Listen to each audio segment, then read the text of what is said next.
ਅੱਛਾ, ਸਭ ਤੋਂ ਪਹਿਲਾਂ ਸਾਨੂੰ ਇਹ ਦੱਸੋ ਵੀ ਪ੍ਰਮੋਸ਼ਨ ਕਿਵੇਂ ਚੱਲ ਰਹੀ ਹੈ? ਤਾਂ ਲੱਗਦਾ ਪਿਛਲੇ 10 ਦਿਨਾਂ ਤੋਂ ਜੀ, ਪੈਰ ਜੀ, ਨਹੀਂ ਬਿਲਕੁਲ। ਟਿਕੇ ਕਿਤੇ ਹੂੰ। ਤੇ ਹਾਂਜੀ ਬਟ ਰਿਸਪੌਂਸ ਇੰਨਾ ਵਧੀਆ ਮਿਲ ਰਿਹਾ ਹੈ। ਅੱਛਾ, ਫ਼ਿਲਮ ਦੇ ਵਿੱਚ ਵੱਖਰਾ ਕੀ? ਬਹੁਤ ਹੀ ਸੀਰੀਅਸ ਟੌਪਿਕ ਆ, 80s ਦੀ ਸਟੋਰੀ ਆ।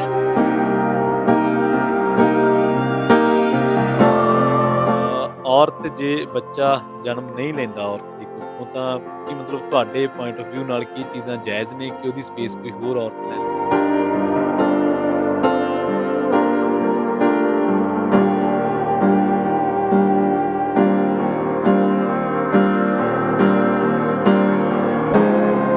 ਇਹ ਵੈਸੇ ਜੇ ਦੇਖਿਆ ਜਾਵੇ ਤਾਂ ਕਨਸੈਪਟ ਬੜਾ ਸੀਰੀਅਸ ਹੈ, ਪਰ ਇਹਨੂੰ ਮਨੋਰੰਜਨ 'ਚ ਕਿਵੇਂ ਲਿਆਂਦਾ ਫਿਰ? ਕਿੰਨਾ ਕੁ ਔਖਾ ਸੀਗਾ ਇਹਨੂੰ ਮਤਲਬ ਪਰਦੇ ਦੇ ਉੱਤੇ ਦਰਸ਼ਕਾਂ ਨੂੰ ਹਸਾਉਣਾ ਵੀ ਜ਼ਰੂਰੀ ਹੈ।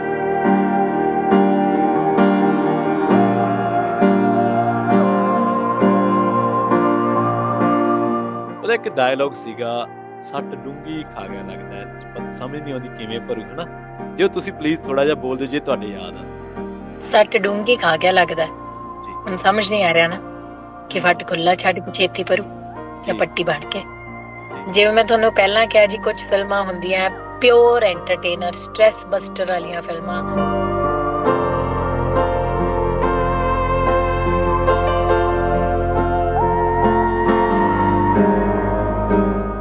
ਸਤਿ ਸ਼੍ਰੀ ਅਕਾਲ ਜੀ, ਤੁਸੀਂ ਜੁੜੇ ਹੋਏ ਹੋ ਪੰਜਾਬੀ ਰੇਡੀਓ ਯੂਐਸਏ ਦੇ ਨਾਲ ਤੇ ਮੈਂ ਹਾਂ ਪ੍ਰਵੀਨ ਸ਼ਰਮਾ, ਸੈਨ ਹੋਜ਼ੇ ਦਫ਼ਤਰ ਤੋਂ ਇਸ ਵੇਲੇ ਤੁਸੀਂ ਪੰਜਾਬੀ ਰੇਡੀਓ ਯੂਐਸਏ ਨੂੰ ਸੁਣ ਰਹੇ ਹੋ।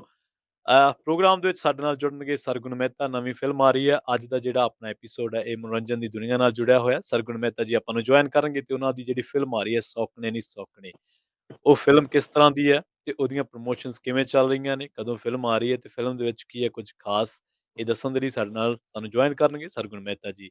ਸਰਗੁਣ ਜੀ, ਸਤਿ ਸ਼੍ਰੀ ਅਕਾਲ। ਲੰਘਿਆ ਹੋ ਜੀ, ਪੰਜਾਬੀ ਰੇਡੀਓ ਯੂਐਸਏ ਤੇ ਤੁਹਾਡਾ ਸਵਾਗਤ ਹੈ। ਸਤਿ ਸ਼੍ਰੀ ਅਕਾਲ ਜੀ, ਸਤਿ ਸ਼੍ਰੀ ਅਕਾਲ। ਸੌਂਕਣੇ ਦੀ ਸੌਂਕਣੇ ਸੌਂਕਣ ਸੌਂਕਣੇ ਫਿਲਮ ਦਾ ਨਾਮ ਸਾਡੀ। ਮੈਂ ਕੱਲ ਗਾਣਾ ਸੁਣ ਕੇ ਹਟਿਆ ਤੇ ਮੇਰੇ ਉਹੀ ਦਿਮਾਗ ਦੇ ਵਿੱਚ ਘੁੰਮ ਰਿਹਾ ਸੀ। ਹਾਂਜੀ। ਅੱਛਾ, ਸਭ ਤੋਂ ਪਹਿਲਾਂ ਸਾਨੂੰ ਇਹ ਦੱਸੋ ਵੀ ਪ੍ਰਮੋਸ਼ਨ ਕਿਵੇਂ ਚੱਲ ਰਹੀ ਹੈ? ਤੁਸੀਂ ਪੁੱਛਣ ਲੱਗੇ ਸੀ ਮੈਨੂੰ ਆਫ ਕੈਮਰਾ, ਜਦੋਂ ਆਪਾਂ ਲਾਈਵ ਨਹੀਂ ਹੋਏ ਸੀ, ਕਿ ਫਿਲਮ ਦੀ ਸ਼ੂਟਿੰਗ ਤੋਂ ਜ਼ਿਆਦਾ ਹਾਂਜੀ। ਟਾਇਰ ਕਰਦੀ ਹੈ ਪ੍ਰਮੋਸ਼ਨ, ਜੀ, ਹੈ ਨਾ? ਜੀ। ਹੂੰ, ਅ, ਇੱਕ ਤਾਂ ਹਰ ਥਾਂ ਤੇ ਜਾਣਾ, ਮੈਨੂੰ ਤਾਂ ਲੱਗਦਾ ਪਿਛਲੇ 10 ਦਿਨਾਂ ਤੋਂ ਜੀ, ਪੈਰ ਜੀ, ਨਹੀਂ ਬਿਲਕੁਲ। ਟਿਕੇ ਕਿਤੇ ਹੂੰ, ਤੇ ਹਾਂਜੀ ਬਟ ਰਿਸਪੌਂਸ ਇੰਨਾ ਵਧੀਆ ਮਿਲ ਰਿਹਾ ਹੈ ਕਿ ਉਹ ਥਕਾਨ ਜਿਹੜੀ ਆ, ਉਹ ਰਿਸਪੌਂਸ ਜਿਹੜਾ ਹੈ ਉਹ ਥਕਾਨ ਨੂੰ ਹਟਾ ਦਿੰਦਾ ਹੈ। ਇੱਕ ਵਾਰੀ ਜਦੋਂ ਤੁਸੀਂ ਆਡੀਅנס ਸਾਹਮਣੇ ਜਾਂਦੇ ਹੋ ਹੂੰ। ਤੇ ਉਹਨਾਂ ਦਾ ਇੰਨਾ ਪਿਆਰ ਦੇਖ ਕੇ ਫਿਰ ਤੁਹਾਨੂੰ ਲੱਗਦਾ ਨਹੀਂ ਯਾਰ, ਸਭ ਕੁਝ ਠੀਕ ਆ। ਜੀ, ਜੀ, ਜੀ, ਜੀ। ਫਿਲਮ ਦੇ ਵਿੱਚ ਐਮੀ ਵਿਰਕ ਵੀ ਨੇ ਤੇ ਨਿਮਰਤ ਖਹਿਰਾ ਵੀ ਨੇ। ਕਿਵੇਂ ਦਾ ਰਿਹਾ ਸਾਰਾ ਸ਼ੂਟ ਦਾ ਜਿਹੜਾ ਸੀਗਾ, ਟੀਮ ਦਾ ਮਾਹੌਲ ਕਿਵੇਂ ਦਾ ਸੀਗਾ ਸਰਗੁਣ ਜੀ? ਐਮੀ ਨਾਲ ਤਾਂ ਤੁਸੀਂ ਪਹਿਲਾਂ ਵੀ ਕੰਮ ਕਰ ਚੁੱਕੇ ਹੋ। ਹਾਂਜੀ, ਬਹੁਤ ਵਧੀਆ ਰਿਹਾ ਜੀ ਮਾਹੌਲ। ਆਪਾਂ ਬਾਹਲੀ ਰਲ ਮਿਲ ਕੇ ਫਿਲਮ ਜੀ ਬਣਾਈ ਹੈ ਨਾ। ਜੀ। ਜਿੰਨੇ ਵੀ ਸਾਡੇ ਮਤਲਬ ਕੋ ਐਕਟਰ, ਜਿਵੇਂ ਨਿਮਰਤ ਵੀ ਹੋ ਗਈ, ਨਿਰਮਲ ਮੈਮ ਹੋਰੀ ਵੀ ਹੋ ਗਏ, ਹੈ ਨਾ? ਹੂੰ, ਸਾਰਿਆਂ ਦੇ ਨਾਲ ਬਹੁਤ ਪਿਆਰ ਸਤਿਕਾਰ ਆ। ਤਾਂ ਫਿਰ ਜਦੋਂ ਮਤਲਬ ਇੰਨਾ ਕੰਫਰਟੇਬਲ ਹੋਵੇ ਨਾ ਆਰਟਿਸਟ ਸੈੱਟ ਤੇ, ਤਾਂ ਫਿਰ ਹੋਰ ਕਿਸੇ ਚੀਜ਼ ਦੀ ਲੋੜ ਨਹੀਂ ਹੁੰਦੀ। ਹੱਸਦੇ ਖੇਡਦੇ ਸ਼ੂਟ ਨਿਕਲ ਜਾਂਦਾ। ਜੀ, ਜੀ, ਜੀ। ਅੱਛਾ, ਅਮਰਜੀਤ ਜੀ ਨਾਲ ਕੰਮ ਕਰਨ ਦਾ ਤਜਰਬਾ ਕਿੱਦਾਂ ਰਿਹਾ? ਅਮਰਜੀਤ ਨਾਲ ਐਕਚੁਅਲੀ ਆ ਮੇਰੀ ਚੌਥੀ ਫਿਲਮ ਆ। ਪਹਿਲੀ ਫਿਲਮ ਜਿਹੜੀ ਸੀ ਉਹ ਸੀ ਜਿੰਦੂਆ, ਜਿਹਦੇ ਚ ਅਮਰਜੀਤ ਜੀ, ਸੀਗਾ ਚੀਫ ਅਸਿਸਟੈਂਟ ਡਾਇਰੈਕਟਰ। ਜੀ, ਜੀ, ਫਿਰ ਜੀ, ਉਹਨਾਂ ਅੱਛਾ। ਦੀ ਪਹਿਲੀ ਆਪ ਦੀ ਲਿਖੀ ਹੋਈ ਤੇ ਡਾਇਰੈਕਟ ਕੀਤੀ ਹੋਈ ਫਿਲਮ ਕਾਲਾ ਸ਼ਾਹ ਕਾਲਾ, ਹੂੰ, ਫਿਰ ਝੱਲੇ, ਤੇ ਹੁਣ ਜੀ, ਆ। ਤੇ ਜੀ। ਅਮਰ ਬਹੁਤ ਟੈਲੈਂਟਡ ਆ, ਬਹੁਤ ਜ਼ਿਆਦਾ ਟੈਲੈਂਟਡ ਆ, ਹੈ ਨਾ? ਐਜ਼ ਅ ਜੀ। ਡਾਇਰੈਕਟਰ ਵੀ ਤੇ ਐਜ਼ ਅ ਰਾਈਟਰ ਵੀ। ਤੇ ਹੂੰ। ਇਸ ਫਿਲਮ 'ਚ ਤੁਸੀਂ ਉਹਨੂੰ ਡਾਇਰੈਕਟਰ ਪੱਖੋਂ ਦੇਖੋਗੇ, ਪਰ ਉਹਨੇ ਬਹੁਤ ਕਮਾਲ ਦਾ ਕੰਮ ਕੀਤਾ। ਮੇਰੇ ਖਿਆਲ ਜਿੰਦੂ ਸਹੀ ਹੈ, ਮੈਨੂੰ ਲੱਗਦਾ ਕਿ ਉਹ ਸ਼ਾਇਦ ਚੀਫ ਦੇ ਵਿੱਚ ਸੀਗੇ, ਹਨਾ? ਚੀਫ ਡਾਇਰੈਕਸ਼ਨ ਦੇ ਵਿੱਚ ਸੀਗੇ ਸ਼ਾਇਦ। ਹਾਂਜੀ, ਹਾਂਜੀ, ਹਾਂਜੀ। ਹਾਂਜੀ। ਅੱਛਾ, ਫਿਲਮ ਦੇ ਵਿੱਚ ਵੱਖਰਾ ਕੀ ਹੈ? ਕਿਉਂਕਿ ਹਰ ਬੰਦਾ, ਹਰ ਆਡੀਅנס ਜਦੋਂ ਅਸੀਂ ਲੋਕਾਂ ਨਾਲ ਗੱਲ ਕਰਦੇ ਹਾਂ ਪੰਜਾਬੀ ਸਿਨੇਮਾ ਦੇ ਬਾਰੇ, ਸਾਊਥ ਦਾ ਸਿਨੇਮਾ ਡਿਸਕੋਰਸ ਦੇ ਵਿੱਚ ਆਉਂਦਾ, ਬਹੁਤ ਸਾਰੀਆਂ ਚੀਜ਼ਾਂ ਆਉਂਦੀਆਂ ਨੇ। ਹਾਲਾਂਕਿ ਬਹੁਤ ਕੁਛ ਹੁੰਦਾ, ਬਹੁਤ ਟਾਈਮ ਲੱਗਦਾ ਇਹਨਾਂ ਚੀਜ਼ਾਂ ਨੂੰ ਬਦਲਣ ਦਾ। ਰਿਲੇਟ ਨਹੀਂ ਕਰ ਸਕਦੇ ਤੁਸੀਂ ਸਾਊਥ ਨੂੰ, ਬਾਲੀਵੁੱਡ ਨੂੰ, ਬਾਲੀਵੁੱਡ ਨੂੰ, ਹਰ ਇੱਕ ਦੀ ਆਪਣੀ ਸਪੇਸ ਆ। ਪਰ ਜੇਕਰ ਆਪਾਂ ਦੇਖੀਏ, ਮੈਂ ਆਡੀਅנס ਨੂੰ ਮੈਂ ਦੱਸਣਾ ਹੋਵੇ ਕਿ ਯਾਰ ਤੁਸੀਂ ਫਿਲਮ ਦੇਖਣ ਜਾਓ ਤਾਂ ਸਰਗੁਣ ਜੀ ਕੀ ਡਿਫਰੈਂਟ ਆ? ਕੀ ਲੱਗਦਾ ਕਿ ਕੁਛ ਅਲੱਗ, ਕੁਛ ਵੱਖਰਾ? ਮੈਂ ਹਮੇਸ਼ਾ ਇਹੀ ਕਹਿੰਦੀ ਹਾਂ ਜੀ ਕਿ ਅੱਜ ਤੱਕ ਤੁਸੀਂ ਜਿੰਨੀਆਂ ਵੀ ਫਿਲਮਾਂ ਦੇਖੀਆਂ ਨਾ, ਕੋਈ ਵੀ ਅਲੱਗਾ ਨਹੀਂ ਹੁੰਦੀ। ਜੀ। ਉਹੀ ਪੰਜ ਪੰਜ ਕੋ ਵਨ ਲਾਈਨ ਹੁੰਦੀ ਆ ਹਰ ਫਿਲਮ ਦੀ, ਜੇ ਮੈਂ ਤੋੜ ਮਰੋੜ ਕੇ ਤੁਹਾਨੂੰ ਕਹਿ ਦਾਂ ਨਾ, ਤੁਹਾਨੂੰ ਸਾਰੀਆਂ ਇੱਕੋ ਜਿਹੀਆਂ ਲੱਗਣਗੀਆਂ।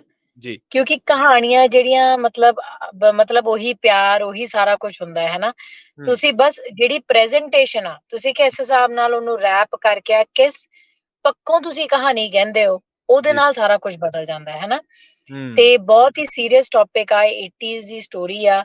ਉਦੋਂ ਆਈਵੀਐਫ, ਸਰੋਗੇਸੀ ਆ ਸਾਰਾ ਕੁਝ ਨਹੀਂ ਹੁੰਦਾ ਸੀ, ਤਾਂ ਲੋਕਾਂ ਕੋਲ ਆਹੀ ਇੱਕ ਆਪਸ਼ਨ ਸੀ ਹੈਨਾ। ਹੂੰ, ਤੇ ਉਦੋਂ ਲੋਕੀ ਆ ਵੀ ਨਹੀਂ ਸਮਝਦੇ ਸੀ ਕਿ ਜੇ ਬੱਚਾ ਨਾ ਹੋਇਆ ਕੋਈ ਗੱਲ ਨਹੀਂ ਹੈਨਾ, ਹੁੰਦਾ ਹੈ ਨਹੀਂ ਹੁੰਦਾ। ਬੱਚਿਆਂ ਕਿਸੇ ਦੇ ਘਰ ਬੱਚਾ ਨਾ ਵੀ ਹੋਏ ਤਾਂ ਇੰਨੀ ਕੋਈ ਵੱਡੀ ਗੱਲ ਨਹੀਂ। ਉਦੋਂ ਆ ਸਾਰਾ ਕੁਝ ਨਹੀਂ ਚੱਲਦਾ ਸੀ। ਤੇ ਉਦੋਂ ਇਸ ਕਪਲ ਨੇ ਡਿਸੀਜਨ ਲਿਆ, ਇਸ ਕੁੜੀ ਨੇ ਲਿਆ, ਕਹਿੰਦੀ ਕਿ ਮੈਂ ਆਪਦੀ ਛੋਟੀ ਭੈਣ ਨੂੰ ਵਿਆਹ ਕਰ ਇੱਧਰ ਲੈ ਕਰ ਆਉਂਗੀ। ਹੂੰ। ਤੇ ਉਹਦੇ ਬਾਅਦ ਤਾਂ ਆਪਾਂ ਘਰਦਿਆਂ ਨੂੰ ਕਿਵੇਂ ਤੰਗ ਕੀਤਾ, ਸਾਡੇ ਆਪਦੇ ਐਮੀ ਵਿਰਕ ਦਾ ਕੀ ਹਾਲ ਕੀਤਾ, ਤੇ ਨਿਰਮਲ ਮੈਮ ਦਾ ਕੀ ਹਾਲ ਕੀਤਾ, ਤੇ ਇੱਕ ਦੂਜੇ ਦਾ ਕੀ ਕੀਤਾ, ਉਹ ਦੇਖਣ ਲਈ ਤੁਸੀਂ ਜਾਇਓ 13th ਮਈ ਨੂੰ। ਜੀ, ਜੀ, ਜੀ। ਠੀਕ ਹੈ ਜੀ, ਠੀਕ ਹੈ। ਜਵਾਬ ਵੈਸੇ ਬਹੁਤ ਸੋਹਣਾ ਦਿੱਤਾ ਤੁਸੀਂ ਕਿ ਆਹ ਚੀਜ਼ ਦੇਖਣ ਜਾਇਓ। ਵੈਸੇ ਇੱਕ ਗੱਲ ਹੈ ਵੀ ਕੀ ਇੱਕ ਮੇਰਾ ਸਵਾਲ ਹੋਰ ਹੈ ਕਿ ਕੀ ਔਰਤ ਜੇ ਬੱਚਾ ਜਨਮ ਨਹੀਂ ਲੈਂਦਾ ਔਰਤ ਦੀ ਕੁੱਖੋਂ ਤਾਂ ਕੀ ਮਤਲਬ ਤੁਹਾਡੇ ਪੁਆਇੰਟ ਆਫ ਵਿਊ ਨਾਲ ਕੀ ਚੀਜ਼ਾਂ ਜਾਇਜ਼ ਨੇ ਕਿ ਉਹਦੀ ਸਪੇਸ ਕੋਈ ਹੋਰ ਔਰਤ ਲੈ ਲਵੇ? ਦੇਖੋ ਜੀ, ਆਪਾਂ ਜਿਸ ਜਨਰੇਸ਼ਨ 'ਚ ਬੈਠੇ ਹਾਂ ਜਾਂ ਜਿਸ ਐਰਾ 'ਚ ਆਪਾਂ ਬੈਠੇ ਹਾਂ ਹੁਣ, ਜੀ। ਹੁਣ ਜਿਵੇਂ ਮੈਂ ਕਿਹਾ ਕਿ ਅੱਜ ਦੀ ਗੱਲ ਨਹੀਂ ਹੋ ਸਕਦੀ ਹੈਨਾ। ਹੂੰ, ਕਿਉਂਕਿ ਪੋਸੀਬਲ ਨਹੀਂ। ਅੱਜ ਸਾਡੇ ਸਾਰਿਆਂ ਦੇ ਕੋਲ ਬਹੁਤ ਆਪਸ਼ਨਸ ਨੇ ਜੀ, ਜੀ। ਹੈਨਾ। ਜੇ ਨਹੀਂ ਵੀ ਹੁੰਦਾ ਤਾਂ ਲੋਕੀ ਆਈਵੀਐਫ ਕਰਾ ਲੈਂਦੇ ਆ, ਸਰੋਗੇਸੀ ਹੁੰਦੀ ਹੈ ਹੈਨਾ। ਜੀ, ਤੇ ਹਰ ਬਿਲਕੁਲ। ਬੰਦੇ ਦਾ ਮੈਨੂੰ ਲੱਗਦਾ ਆਪਣੀ ਇੱਕ ਸੋਚ ਹੁੰਦੀ ਹੈ। ਆਈ ਐਮ ਸ਼ੋਰ ਕਿ ਹਜੇ ਵੀ ਕੁਛ ਬਹੁਤ ਸਾਰੇ ਪਿੰਡ ਹੋਣਗੇ, ਛੋਟੀ ਥਾਵਾਂ ਹੋਣਗੀਆਂ, ਜੀ, ਜਿੱਥੇ ਲੋਕੀ ਆ ਸਾਰਾ ਕੁਝ ਨਹੀਂ ਐਕਸੈਪਟ ਕਰਦੇ ਹੈਨਾ। ਜੀ, ਜਿੱਥੇ ਜੀ। ਹਜੇ ਵੀ ਇਹੋ ਜਿਹੇ ਵਿਆਹ ਹੁੰਦੇ ਆ।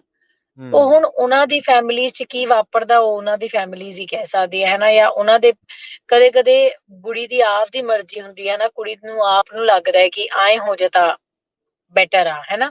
ਜੀ। ਮੈਂ ਕੋਈ ਨਹੀਂ ਹੁੰਦੀ ਕਿਸੇ ਦੀ ਲਾਈਫ ਨੂੰ ਜੱਜ ਕਰਨ ਵਾਲੀ। ਹੂੰ, ਹੂੰ। ਹਰ ਬੰਦੇ ਨੂੰ ਆਪਣੀ ਲਾਈਫ ਜੀਣ ਦਾ ਜਾਂ ਆਪਣੇ ਡਿਸੀਜਨਸ ਲੈਣ ਦਾ ਹੱਕ ਆ। ਜੀ, ਜੀ, ਜੀ। ਤੇ ਇਹ ਵੈਸੇ ਜੇ ਦੇਖਿਆ ਜਾਵੇ ਤਾਂ ਕਨਸੈਪਟ ਬੜਾ ਸੀਰੀਅਸ ਹੈ, ਪਰ ਇਹਨੂੰ ਮਨੋਰੰਜਨ 'ਚ ਕਿਵੇਂ ਲਿਆਂਦਾ ਫਿਰ ਕਿੰਨਾ ਕੁ ਔਖਾ ਸੀਗਾ ਇਹਨੂੰ ਮਤਲਬ ਪਰਦੇ ਦੇ ਉੱਤੇ ਦਰਸ਼ਕਾਂ ਨੂੰ ਹਸਾਉਣਾ ਵੀ ਜ਼ਰੂਰੀ ਹੈ ਔਰ ਬਹੁਤ ਸਾਰੀਆਂ ਚੀਜ਼ਾਂ ਹੋਰ ਐਡ ਆਨ ਵੀ ਤੁਸੀਂ ਹੁੰਦੀਆਂ। ਮੰਨੋਗੇ ਨਹੀਂ, ਆਹ ਫਿਲਮ 'ਚ ਜੇ 2 ਘੰਟੇ 20 ਮਿੰਟ ਦੀ ਫਿਲਮ ਆ, ਹੂੰ, ਤੁਸੀਂ 2 ਘੰਟੇ 15 ਮਿੰਟ ਹੱਸੋਗੇ। ਜੀ, ਠੀਕ ਆ। ਐਡੀ ਕੁ ਹਸਾਉਣ ਵਾਲੀ ਫਿਲਮ ਆ। ਟਿਪੀਕਲ ਮਤਲਬ ਕੁਝ ਫਿਲਮਾਂ ਹੁੰਦੀਆਂ ਜਿਹੜੀ ਐਂਟਰਟੇਨਰ, ਸਟ੍ਰੈਸ ਬਸਟਰ ਹੁੰਦੀਆਂ, ਹੂੰ, ਹੂੰ, ਹੂੰ, ਉਵੇਂ ਦੀ ਫਿਲਮ ਆ ਕਿ ਹੂੰ। ਬਹੁਤਾ ਸੋਚ ਸਾਚ ਕੇ ਨਹੀਂ ਜਾਣਾ ਪੈਂਦਾ ਹੈ ਨਾ, ਬਹੁਤਾ ਪੁੱਛਣਾ ਨਹੀਂ, ਕੁਛ ਨਹੀਂ, ਬਸ ਸਿੱਧਾ ਜਾਓ ਥੀਏਟਰ 'ਚ ਇੰਜੋਏ ਕਰਕੇ ਆਇਓ। ਜੀ, ਜੀ, ਜੀ। ਅੱਛਾ ਸਰਗੁਣ ਜੀ ਜਦੋਂ ਅੰਗਰੇਜ਼ ਫ਼ਿਲਮ ਆਈ ਸੀ ਤਾਂ ਉਹਨੇ ਮਤਲਬ ਪੰਜਾਬੀ ਸਿਨੇਮੇ ਦੇ ਵਿੱਚ ਨਵੇਂ ਅਧਿਆਏ ਲਿਖਤੇ ਸੀ, ਨਵੇਂ ਚੈਪਟਰ ਲਿਖਤੇ ਸੀ, ਉਹਦੀ ਸਕਸੈਸ ਏਡੀ ਵੱਡੀ ਸੀਗੀ, ਹੈ ਨਾ?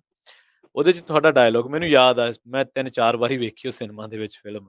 ਉਹਦੇ 'ਚ ਤੁਹਾਡੇ ਕਰੈਕਟਰ ਬਾਰੇ ਵੀ ਬਹੁਤ ਪ੍ਰੇਜ਼ ਹੋਈ ਮਤਲਬ ਜਿਸ ਤਰੀਕੇ ਨਾਲ ਤੁਸੀਂ ਨਿਭਾਇਆ ਕਿਉਂਕਿ ਅਦਾਕਾਰ ਦਾ ਤਾਂ ਕੰਮ ਅਦਾਕਾਰ ਨੂੰ ਕਈ ਵਾਰੀ ਸਾਨੂੰ ਨਹੀਂ ਹੁੰਦੀ ਐਕਸਪੈਕਟੇਸ਼ਨ ਕਿ ਅਸੀਂ ਇੰਨਾ ਸਾਡਾ ਪ੍ਰੇਜ਼ ਹੋਊਗੀ ਜਾਂ ਇੰਨਾ ਵਧੀਆ ਤਰੀਕੇ ਨਾਲ ਉਹ ਜਸਟ ਆਪਣੀ ਡਿਊਟੀ ਆਪਣਾ ਕੰਮ ਕਰ ਰਿਹਾ ਹੁੰਦਾ, ਆਪਣਾ ਜਿਹੜਾ ਉਹਦਾ ਪੈਸ਼ਨ ਹੈ, ਜਿਹੜਾ ਪ੍ਰੋਫੈਸ਼ਨ ਉਹ ਕਰ ਰਿਹਾ ਹੁੰਦਾ। ਪਰ ਬਹੁਤ ਵਾਰ ਚੀਜ਼ਾਂ ਬਿਯੋਂਡ ਐਕਸਪੈਕਟੇਸ਼ਨਸ ਹੋ ਜਾਂਦੀਆਂ ਨੇ, ਵਾਪਰ ਜਾਂਦੀਆਂ ਨੇ।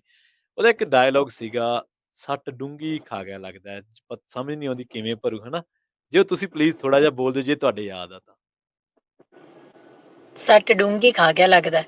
ਜੀ। ਹੁਣ ਸਮਝ ਨਹੀਂ ਆ ਰਿਹਾ ਨਾ ਕਿ ਹੂੰ, ਫੱਟ ਖੁੱਲਾ ਛੱਡ ਕੇ ਛੇਤੀ ਭਰੂ ਜਾਂ ਜੀ। ਪੱਟੀ ਬਣ ਕੇ। ਜੀ, ਜੀ। ਅੱਛਾ ਇਹਦੇ 'ਚ ਵੀ ਹੈ ਕੋਈ ਇਸ ਤਰ੍ਹਾਂ ਦਾ ਡਾਇਲੋਗ ਜਿਹੜਾ ਤੁਹਾਨੂੰ ਲੱਗਦਾ ਹੈ ਕਿ ਯਾਰ ਆਹ ਮੈਨੂੰ ਡਾਇਲੋਗ ਬੋਲ ਕੇ ਬੜਾ ਚੰਗਾ ਲੱਗਿਆ ਜਾਂ ਆਹ ਡਾਇਲੋਗ ਮੈਨੂੰ ਲੱਗਦਾ ਹੈ ਇਸ ਫਿਲਮ 'ਚ ਇੰਨੇ ਡਾਇਲੋਗ ਆ, ਉਹ ਜਿਹੜੀ ਜੀ। ਸਾਡੀ ਕਾਮੇਡੀ ਆ ਸਾਰੀ ਸਿਚੁਏਸ਼ਨਲ ਹੈ ਨਾ, ਹੂੰ, ਹੂੰ। ਤੇ ਕਿਵੇਂ ਆਪਾਂ ਇੱਕ ਦੂਜੇ ਨੂੰ ਰਿਪਲਾਈ ਕਰਦੇ ਆ ਹੈ ਨਾ, ਜੀ, ਜੀ। ਉਵੇਂ ਦੀ ਕਾਮੇਡੀ ਹੈ। ਜਦੋਂ ਤੁਸੀਂ ਫਿਲਮ ਦੇਖੋਗੇ ਤੁਹਾਨੂੰ ਇੱਕ ਨਹੀਂ ਚੇਤੇ ਆਊਗਾ, ਤੁਸੀਂ ਸਾਰੇ ਯਾਦ ਕਰਕੇ ਬਾਹਰ ਆਓਗੇ। ਜੀ, ਜੀ, ਠੀਕ ਹੈ। ਅੱਛਾ ਜਦੋਂ ਸ਼ੂਟ ਚੱਲ ਰਿਹਾ ਸੀ ਨਾ ਬੜੀ ਗਰਮੀ ਸੀ, ਮੈਂ ਕਿਉਂਕਿ ਉਦੋਂ ਪੰਜਾਬ ਸੀਗਾ ਤੇ ਇੱਕ ਵਾਰੀ ਸ਼ੂਟ ਤੇ ਗਏ ਵੀ ਸੀਗੇ ਅਸੀਂ। ਤੁਹਾਡਾ ਜਿਹੜੇ ਪਿੰਡ ਦੇ ਵਿੱਚ ਸ਼ੂਟ ਚੱਲ ਰਿਹਾ ਸੀ ਆਈ ਥਿੰਕ ਮਲੋਟ ਵਾਲੀ ਸਾਈਡ ਸੀਗਾ ਕੋਈ ਪਿੰਡ ਹਾਂਜੀ। ਤੇ ਬੜੀ ਗਰਮੀ ਸੀ ਤੇ ਉਦੋਂ ਕਿਸ ਤਰ੍ਹਾਂ ਦਾ ਰਿਹਾ? ਕਿਉਂਕਿ ਮੇਰੇ ਖਿਆਲ ਪਿਛਲੇ ਜੇ ਮੈਂ ਗਲਤ ਨਾ ਹੋਵਾਂ ਤਾਂ ਮਈ-ਜੂਨ ਦੀ ਗੱਲ ਹੈ ਜਦੋਂ ਕੋਵਿਡ ਤੋਂ ਬਾਅਦ ਰੈਸਟ੍ਰਿਕਸ਼ਨਸ ਖਤਮ ਹੁੰਦੀਆਂ ਨੇ, ਉਸ ਤੋਂ ਬਾਅਦ ਆਪਾਂ ਸ਼ੂਟ ਸੈਪਟੈਂਬਰ ਸ਼ੂਟ ਕੀਤੀ ਹੈ ਜੀ ਫਿਲਮ, ਸਤੰਬਰ 'ਚ ਜੀ, ਹੈ ਜੀ। ਨਾ। ਹੂੰ। ਸੈਪਟੈਂਬਰ 'ਚ ਆਪਾਂ ਸ਼ੂਟ ਕੀਤੀ ਆ ਫਿਲਮ, ਬਾਹਲੀ ਗਰਮੀ ਸੀ ਉਦੋਂ। ਜੀ, ਜੀ। ਤੇ ਮਲੋਟ ਤਾਂ ਬਹੁਤ ਹੀ ਜ਼ਿਆਦਾ ਹੁੰਦੀ ਆ। ਹਾਂਜੀ, ਬਟ ਹਾਂਜੀ, ਐਜ਼ ਐਗਰੀ। ਐਕਟਰਸ ਮੈਨੂੰ ਲੱਗਦਾ ਹੈ ਕਿ ਸਾਨੂੰ ਸਾਰਿਆਂ ਨੂੰ ਇੱਕ ਆਹ ਚੀਜ਼ਾਂ ਮਤਲਬ ਸਾਡੇ ਨਾਲ ਹੁੰਦੀਆਂ ਹੀ ਹੁੰਦੀਆਂ। ਜੇ ਆਪਾਂ ਸਰਦੀਆਂ ਦੀ ਫਿਲਮ ਸ਼ੂਟ ਕਰ ਰਹੇ ਹੁੰਦੇ ਆ, ਜੀ, ਜੀ। ਤਾਂ ਗਰਮੀਆਂ ਦੇ ਕੱਪੜਿਆਂ 'ਚ ਹੁੰਦੇ ਆ, ਗਰਮੀਆਂ ਦੀ ਹੁੰਦੇ ਫਿਲਮ ਸ਼ੂਟ ਜੀ, ਕਰ ਰਹੇ ਹੁੰਦੇ ਆ, ਸਰਦੀਆਂ ਦੇ ਕੱਪੜਿਆਂ 'ਚ ਹੁੰਦੇ ਆ। ਬਹੁਤ ਔਖਾ ਹੋ ਜਾਂਦਾ ਕਦੇ-ਕਦੇ। ਬਟ ਹੂੰ, ਜਦੋਂ ਤੁਸੀਂ ਸ਼ੂਟ ਇੰਜੋਏ ਕਰਦੇ ਹੋ, ਤੁਸੀਂ ਥੋੜੇ ਦੇਰ ਲਈ ਭੁੱਲ ਜਾਂਦੇ ਹੋ ਕਿ ਕੀ ਚੱਲ ਰਿਹਾ ਹੈ, ਕੀ ਗਰਮੀ, ਸਰਦੀ ਸਾਰਾ ਕੁਝ ਭੁੱਲ ਕੇ ਤੁਸੀਂ ਸਿਰਫ ਸੀਨ 'ਚ ਰਲ ਜਾਂਦੇ ਹੋ। ਹਾਂਜੀ, ਬਿਲਕੁਲ ਕਈ ਵਾਰੀ ਰੁੱਤ ਦਾ ਨਹੀਂ ਖਿਆਲ ਹੁੰਦਾ, ਸੀਨ ਦੀ ਮੰਗ ਹੁੰਦੀ ਹੈ ਕਿ ਤੁਸੀਂ ਸਕ੍ਰਿਪਟ ਜੋ ਚੱਲ ਰਿਹਾ ਹੈ ਨਾ, ਨੈਕਸਟ ਸੀਨ ਕੀ ਹੈ? ਹਾਂਜੀ। ਉਹਦੇ 'ਚ ਤੁਹਾਡੇ ਡਿਸਾਈਡ ਹੁੰਦਾ ਕਿ ਕੀ ਹੁੰਦਾ। ਅੱਛਾ ਬਹੁਤ-ਬਹੁਤ ਤੁਹਾਡੇ ਲਈ ਸ਼ੁਭ ਕਾਮਨਾਵਾਂ ਸਰਗੁਣ ਜੀ।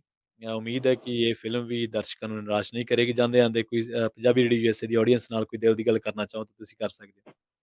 ਜਿਵੇਂ ਮੈਂ ਤੁਹਾਨੂੰ ਪਹਿਲਾਂ ਕਿਹਾ ਜੀ, ਕੁਝ ਫਿਲਮਾਂ ਹੁੰਦੀਆਂ ਪਿਓਰ ਐਂਟਰਟੇਨਰ, ਸਟ੍ਰੈਸ ਬਸਟਰ ਵਾਲੀਆਂ ਫਿਲਮਾਂ।